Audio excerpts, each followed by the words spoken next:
महानुभावहरू यति बेला नेकपा एमालेका अध्यक्ष साथै पूर्व प्रधानमन्त्री केपी शर्मा ओलीज्यू आज सार्वजनिक हुनुभएको छ र 23 गते र 24 गतेको आन्दोलनपछि चाहिँ उहाँ पहिलोपटक सार्वजनिक हुनुभएको छ। हामीले देखाइरहेका छौँ र हामी यति बेला भक्तपुरको गुन्डोमा छौँ र सबैले KP Oli I love you भन्नुभएको छ र हामीले तपाईँहरूलाई देखाइरहेका छौँ, देख्न सक्नुहुनेछ।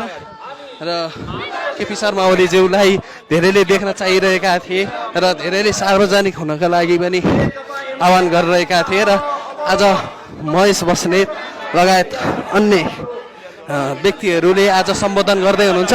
केपी शर्मा ओलीज्यूले आज पहिलोपटक सम्बोधन गर्दै हुनुहुन्छ। हामीले देखाउन गइरहेका छौँ, हामीले देखाइरहेका छौँ र पूर्व प्रधानमन्त्रीको जुन 23-24 गतेको जेएनजीको आन्दोलनपछि जुन सार्वजनिक भइराख्दाखेरिको त्यो दृश्य हामीले देखाइरहेका